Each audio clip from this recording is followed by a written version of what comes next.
Assalamualaikum warahmatullahi wabarakatuh. Apa kabar semuanya para pecinta YouTube channel Tobat 100% yang saya sayangi serta dirahmati dan dimuliakan oleh Allah Subhanahu wa taala. Pastinya saya selalu mendoakan kalian semua semoga panjang umur, sehat sekeluarga, banyak rezeki serta dijauhkan dari segala bentuk musibah dan diberkahi hidupnya oleh Allah Subhanahu wa taala. Amin amin ya rabbal alamin. Selamat datang dan selamat mencari ilmu pengetahuan tentang Islam di YouTube channel Tobat 100%.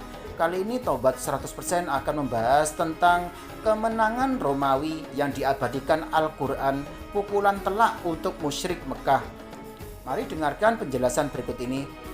Salah satu kemukjizatan Al-Quran adalah mengetahui sesuatu yang akan terjadi, yakni kemenangan bangsa Romawi Timur yang berpusat di Konstantinopel atas Persia. Informasi dalam Al-Quran yang memberitakan bangsa Romawi akan menang ada pada surat Ar-Rum ayat 2-4. Bangsa Romawi telah dikalahkan di negeri yang terdekat dan mereka setelah kekalahannya itu akan menang dalam beberapa tahun lagi. Milik Allah urusan sebelum dan setelah mereka menang. Pada hari kemenangan bangsa Romawi itu bergembiralah orang-orang mukmin. Quran Surat Ar-Rum ayat 2-4. Dalam penjelasan tafsir Kementerian Agama, ayat ini menerangkan bahwa bangsa Romawi telah dikalahkan bangsa Persia di negeri yang dekat dengan kota Mekah, yaitu negeri Suriah. Beberapa tahun kemudian setelah mereka dikalahkan, maka bangsa Romawi akan mengalahkan bangsa Persia sebagai balasan atas kekalahan itu. Bangsa Romawi yang dimaksud dalam ayat ini adalah kerajaan Romawi Timur yang berpusat di Konstantinopel, bukan kerajaan Romawi Barat yang berpusat di Roma. Kerajaan Romawi Barat jauh sebelum peristiwa yang diceritakan dalam ayat ini terjadi sudah hancur, yaitu pada 476 Masehi. Bangsa Romawi beragama Nasrani, ahli kitab, sedang bangsa Persia beragama Majusi atau musyrik. Ayat ini merupakan sebagian dari ayat-ayat yang memberitakan hal-hal gaib yang menunjukkan kemujizatan Al-Quran. Pada saat bangsa Romawi dikalahkan bangsa Persia, maka turunlah ayat ini yang menerangkan bahwa pada saat ini bangsa Romawi dikalahkan, tetapi kekalahan itu tidak akan lama dideritanya, hanya dalam beberapa tahun saja.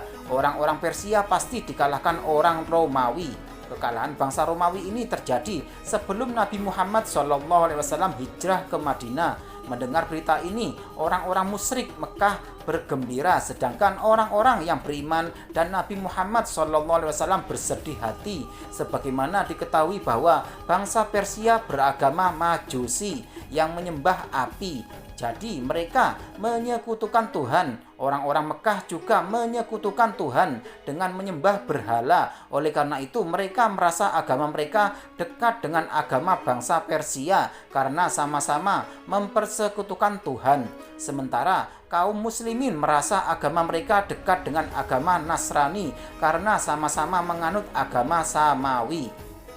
Oleh karena itu, kaum musyrik Mekah bergembira atas kemenangan itu sebagaimana kemenangan agama politeisme yang mempercayai banyak Tuhan atas agama Samawi yang menganut agama Tauhid. Sebaliknya kaum muslimin waktu itu bersedih hati karena sikap menentang kaum musyrik Mekah semakin bertambah. Mereka mencemooh kaum muslimin dengan mengatakan bahwa dalam waktu dekat mereka juga akan hancur sebagaimana kehancuran bangsa Romawi yang menganut agama Nasrani. Lalu ayat ini turun untuk menerangkan bahwa bangsa Romawi yang kalah itu akan mengalahkan bangsa Persia dalam waktu yang tidak lama, hanya dalam beberapa tahun lagi. Sejarah mencatat bahwa 622 Masehi, yaitu setelah 7 atau 8 tahun kekalahan bangsa Romawi dari bangsa Persia itu, peperangan antara kedua bangsa itu berkecamuk kembali untuk kedua kalinya. Pada permulaan terjadinya peperangan itu telah tampak tanda-tanda kemenangan bangsa Romawi. Sekalipun demikian, ketika sampai kepada kaum musyrik Mekah berita peperangan itu, mereka masih mengharapkan kemenangan berada di pihak Persia. Oleh karena itu, Ubay bin Khalaf Ketika mengetahui Abu Bakar hijrah ke Madinah, dia minta agar putra Abu Bakar yaitu Abdurrahman menjamin taruhan ayahnya jika Persia menang. Hal ini diterima Abdurrahman. Pada 624 Masehi terjadilah perang Uhud ketika Ubay bin Khalaf hendak pergi memerangi kaum muslimin. Abdurrahman melarangnya kecuali jika putranya menjamin membayar taruhannya jika bangsa Romawi menang. Maka Abdullah bin Ubay menerima untuk menjaminnya. Jika melihat berita di atas, maka ada beberapa kemungkinan sebagai berikut. Pertama, pada 622 Masehi, perang antara Romawi dan Persia telah berakhir dengan kemenangan Romawi. Akan tetapi karena hubungan yang sukar waktu itu, maka berita itu baru sampai ke Mekah setahun kemudian, sehingga Ubay minta jaminan ketika Abu Bakar hijrah. Sebaliknya, Abdurrahman minta jaminan pada saat Ubay akan pergi ke perang Uhud.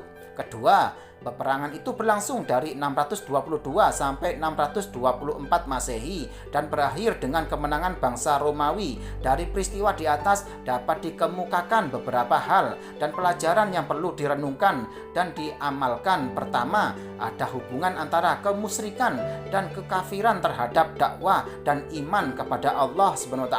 Sekalipun negara-negara dahulu belum mempunyai sistem komunikasi yang canggih dan bangsanya pun belum mempunyai hubungan yang kuat seperti sekarang ini, namun antar bangsa-bangsa itu telah mempunyai hubungan batin, yaitu antara bangsa-bangsa yang menganut agama yang bersumber dari Tuhan di satu pihak dan bangsa-bangsa yang menganut agama yang tidak bersumber dari Tuhan pada pihak yang lain. Orang-orang musyrik Mekah menganggap kemenangan bangsa Persia atas bangsa Romawi atau Nasrani sebagai kemenangan mereka juga karena sama-sama menganut politeisme, sedangkan kaum muslimin merasakan kekalahan bangsa Romawi yang beragama Nasrani sebagai kekalahan mereka pula karena merasa agama mereka berasal dari sumber yang satu. Hal ini merupakan suatu faktor nyata yang perlu diperhatikan kaum muslimin dalam menyusun taktik dan strategi dalam berdakwah. Kedua, kepercayaan yang mutlak kepada janji dan ketetapan Allah SWT. Ucapan-ucapan Abu Bakar yang penuh keyakinan tanpa ragu-ragu di waktu menetapkan jumlah taruhan dengan Ubay bin Khalaf. Harga unta 100 ekor sangat tinggi pada waktu itu, sehingga kalau tidak karena keyakinan akan kebenaran ayat-ayat Al-Quran yang ada di dalam hati Abu Bakar, tentu beliau tidak akan berani mengadakan taruhan sebanyak itu. Apalagi jika dibaca sejarah bangsa Romawi pada waktu kekalahan itu dalam keadaan kocar-kacir. Amat sukar diramalkan mereka sanggup mengalahkan bangsa Persia yang dalam keadaan kuat hanya dalam 3-9 tahun mendatang.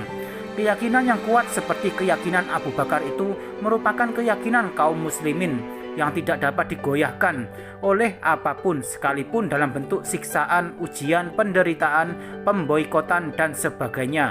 Hal ini merupakan modal utama bagi kaum muslimin menghadapi jihad yang memerlukan waktu yang lama di masa yang akan datang. Jika kaum muslimin mempunyai keyakinan dan berusaha seperti kaum muslimin di masa Rasulullah SAW, pasti pula Allah SWT mendatangkan kemenangan kepada mereka. Ketiga, terjadinya suatu peristiwa adalah urusan Allah SWT. Tidak seorang pun yang dapat mencampurinya. Allah SWT yang menentukan segalanya sesuai dengan hikmah dan kebijaksanaannya. Hal ini berarti bahwa kaum muslimin harus mengembalikan segala urusan kepada Allah SWT saja, baik dalam kejadian seperti di atas maupun pada kejadian dan peristiwa yang merupakan keseimbangan antara situasi dan keadaan. Kemenangan dan kekalahan, kemajuan dan kemunduran suatu bangsa, demikian pula kelemahan dan kekuatannya yang terjadi di bumi ini, semuanya kembali kepada Allah SWT. Allah SWT berbuat menurut kehendaknya. Semua yang terjadi bertitik tolak kepada kehendak zat yang mutlak itu. Jadi berserah diri dan menerima semua yang telah ditentukan Allah SWT adalah sifat yang harus dimiliki oleh seorang mukmin. Hal ini bukanlah berarti bahwa usaha manusia tidak ada harganya sedikit pun, karena hal itu merupakan syarat berhasilnya suatu pekerjaan. Dalam suatu hadis diriwayatkan bahwa seorang Arab Badui melepaskan untanya di muka pintu masjid Rasulullah, kemudian ia masuk ke dalamnya sambil berkata, "Aku bertawakal kepada Allah." Lalu Nabi bersabda, "Ikatlah unta itu, sesudah itu baru engkau bertawakal." Riwayat At-Tirmizi dari Anas bin Malik. Berdasarkan hadis ini, seorang muslim disuruh berusaha sekuat tenaga, kemudian ia berserah diri kepada Allah SWT tentang hasil usahanya itu. Akhir hayat ini menerangkan bahwa kaum muslimin bergembira ketika mendengar berita kemenangan bangsa Romawi atas bangsa Persia.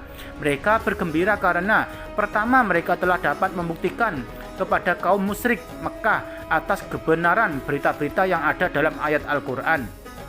Kedua, kemenangan bangsa Romawi atas bangsa Persia merupakan kemenangan agama Samawi atas agama ciptaan manusia. Ketiga, kemenangan bangsa Romawi atas bangsa Persia mengisyaratkan kemenangan kaum muslimin atas orang-orang kafir Mekah dalam waktu yang tidak lama lagi. Demikianlah penjelasan dari YouTube channel Tobat 100% ini mengenai kemenangan Romawi yang diabadikan Al-Quran. Semoga bisa menambah keimanan kita kepada Allah SWT. Amin amin ya rabbal alamin. Jangan lupa selalu simak YouTube channel Tobat 100% ini setiap harinya agar kalian tidak tertinggal informasi mengenai ilmu pengetahuan berikutnya. Sekian, terima kasih, semoga bermanfaat. Wassalamualaikum warahmatullahi wabarakatuh.